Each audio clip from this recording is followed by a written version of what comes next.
It is 6 a.m. on this Tuesday morning. Thanks so much for joining us here on Up with KREM. I'm Channing Curtis. And I'm Tim Pham. A lot to get to today, but the big story this morning is it's kind of a stormy morning and still warm. Yeah. And I know Nicole said that it felt almost humid to her, Thomas. Is that just because it kind of rained this morning and it's still kind of warm? It is a little bit of both. It's that, obviously, a bit of rain that has fallen has added to the humidity, but this storm system is generally a humid one to begin with, and humidity can act as fuel for showers and thunderstorms to begin with. So our humidity is a bit on the higher side, and we are seeing, of course, a bit of some scattered showers and some thunderstorms already at 6 o'clock this morning. The one cell that I'm tracking right now is nearing Moses Lake. You might be hearing some rumbles of thunder off to the east from Moses Lake, and that is moving towards the west as well. So that is the one thunderstorm that is currently at play, but you can follow that band of showers all the way back to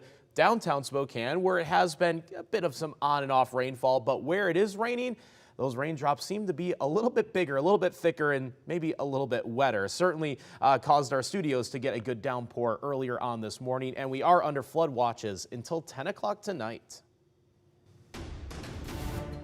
Happening today, voters in Kootenai County will cast their ballots, and one key item they'll be voting on is whether to renew a $25 million levy for Coeur d'Alene Public Schools.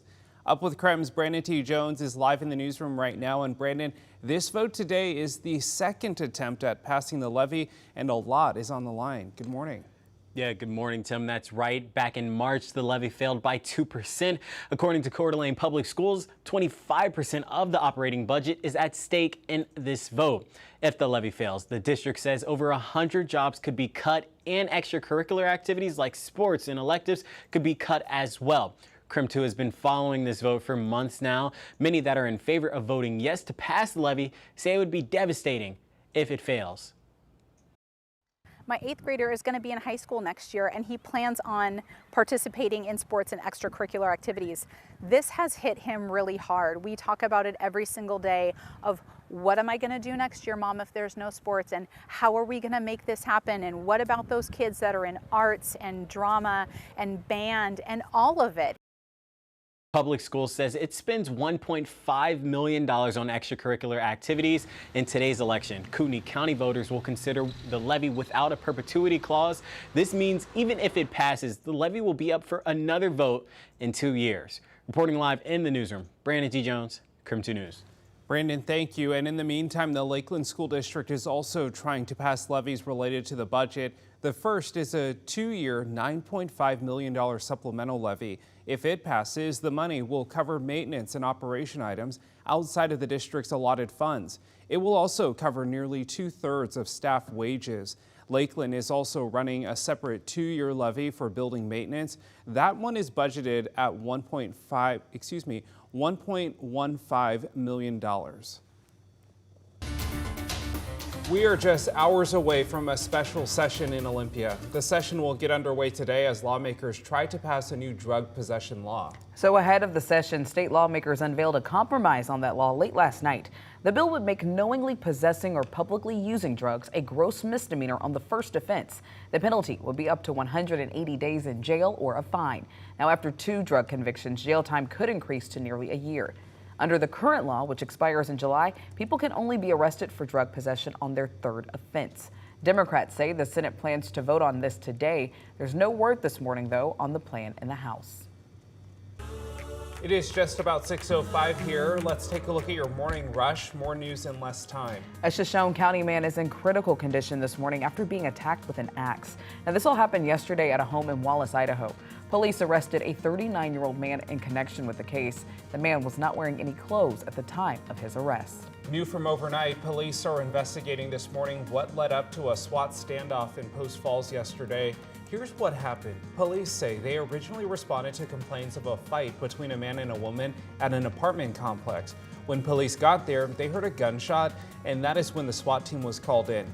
Neighbors were evacuated from their homes. Eventually, crisis negotiators got everyone out of the apartment and came out to surrender. The Idaho mom convicted of killing 2 of her children is now back in the Madison County Jail this morning.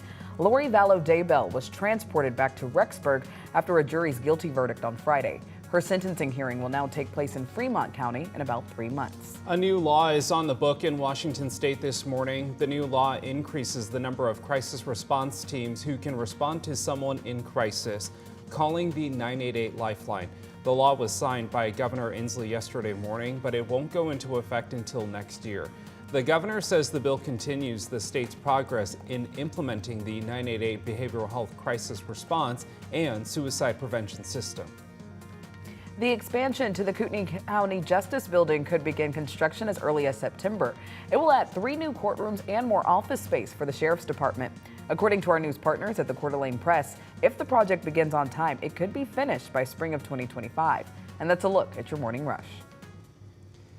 Do another check of our weather forecast for this morning is on the mild and even humid or muggy side, if you will. So yesterday, our temperatures were also quite warm, and we're still kind of in that very warm weather pattern to start out the day. Our current temperature is 60 degrees, is about our low for the day here in Spokane. It's still 59 as well in Coeur d'Alene, but that humidity is being used in the form of some scattered showers and even thunderstorms, not only this morning, but we'll see more action later on this afternoon.